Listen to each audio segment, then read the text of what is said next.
down here on level 1 so low he could parachute out of a snake's asshole. The way Phil interacts with people is really strange. I know that's not saying much, but I want to compare how Phil interacts with different kinds of people. Every time Phil interacts with someone, he seems to view it as a transaction, unless it's one of Phil's fans. If you look at the Side Scrollers podcast/interview, Phil was extremely hurt that the podcast accepted super chats about the interview and responded to them. Phil expected them to play Mario Kart because they said they were going to do that before the interview.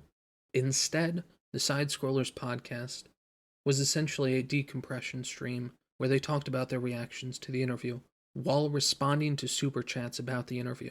This really upset Phil. Firstly, Phil was upset that they made $20,000 off of Phil's appearance, which didn't actually happen. Secondly, Phil was upset that they changed their schedule.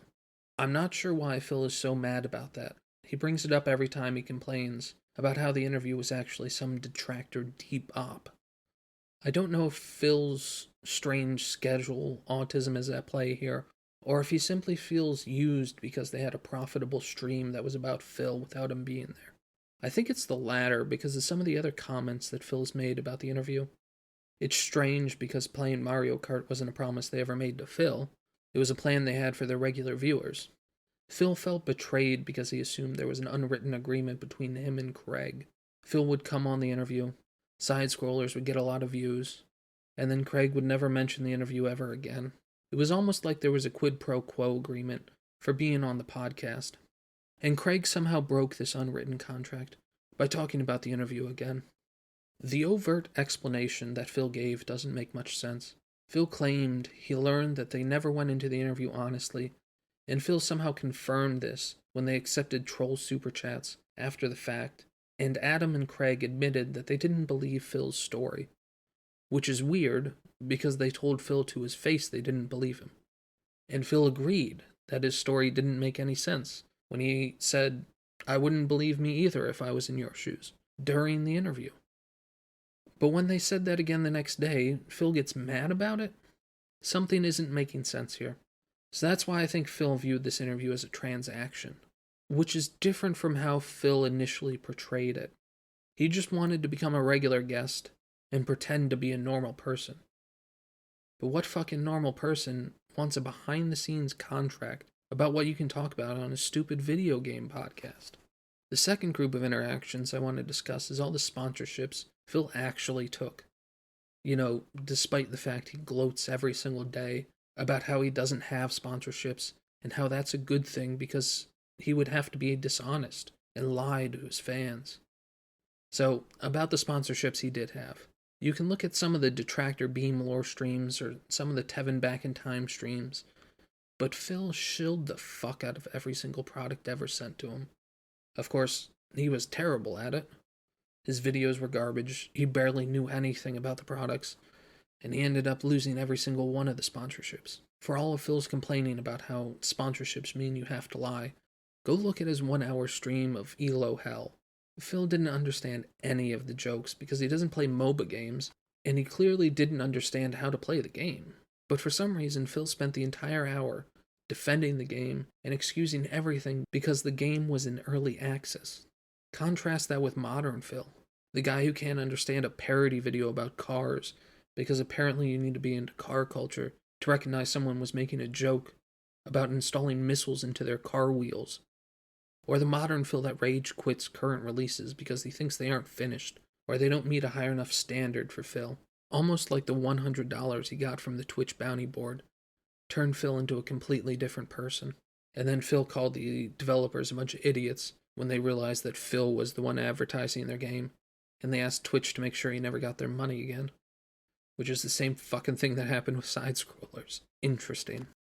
Or you can look at the example of all the loot box shit that Phil shilled. He would do a video every month shilling those things. And then they dropped him.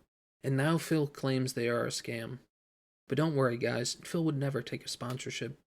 Because that would mean he would have to lie to his audience. And Phil would never do that. You know, except for all the times he did. Or you can look at the example of the gaming chair sponsorships. Go watch the Tevin video about it, but I'll give a quick summary. Phil shilled a gaming chair brand on his Twitter before they even offered him a contract. They'd only talked to Phil about doing a sponsorship, and Phil ran off to shill their product. The trolls contacted the company, and Phil's offer was revoked before he could even get a discount code. And then some other idiot that resold gaming chairs out of his garage offered Phil a chair and a discount code. After the chair arrived, the trolls found out about this idiot reseller and chased him off the internet. Phil then proceeded to tell his fans the honest truth that all these gaming chairs are overpriced ripoffs made in China. But don't worry, guys. Phil would never take a sponsorship selling his audience cheap products, except for all the times he did. But all of this is contrasted with the way Phil interacts with his fans. With his fans, Phil treats them like fucking slaves. I think the classic example is the Untitled Goose Game saga. Phil spent a week complaining that he didn't have enough money to buy a $20 game. Despite making $400 a day in subs, bits, ad revenue, and donations on Twitch, somehow Phil just didn't have enough money in his account. So a fan donated him $20 on a night stream for the game. By the next morning, somehow the $20 had turned into $0, and Phil couldn't afford the game. But don't worry, guys. Phil doesn't have a mobile game addiction. A troll then made a post on the King of Hate forums about it, pretending to be the guy that donated and claiming he wanted his money back. Phil went on an insane rant about how it's his money, not your money. He gets to decide where he spends it. And it's evil for his fans to donate and force Phil to play games he doesn't want to play. Why then did Phil spend a week asking for someone to donate enough money for him to buy a game he doesn't want to be forced to play is anyone's guess.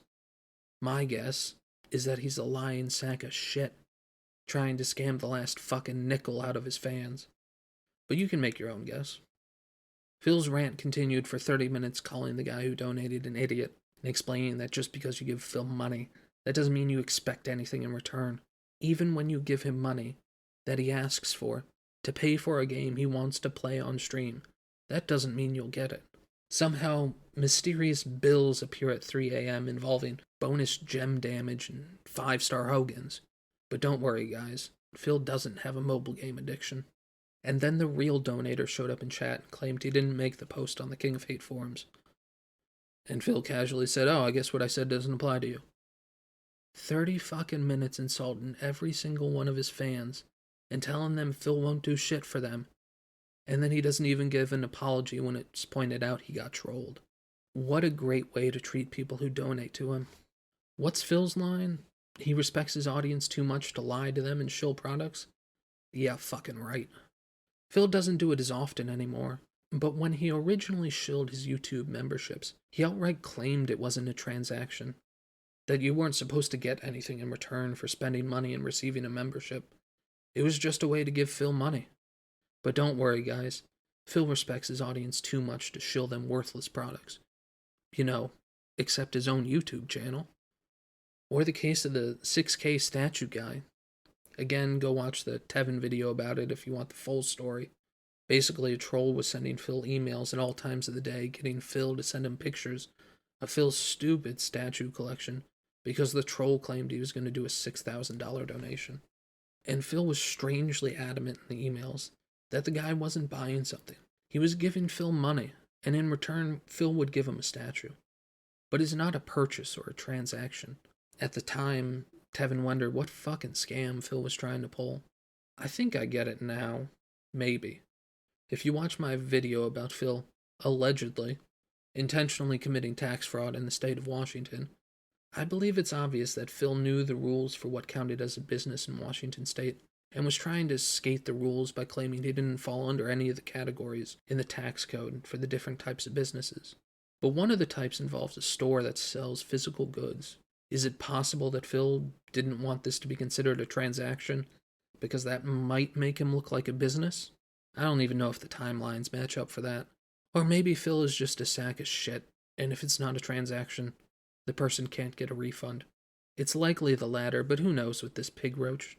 Or how about his new completely arbitrary membership goals that give the members literally nothing in return, but another membership goal? Whenever it comes to his fans, Phil treats them like fucking pay pigs that deserve nothing for giving him money, time, or stream assets.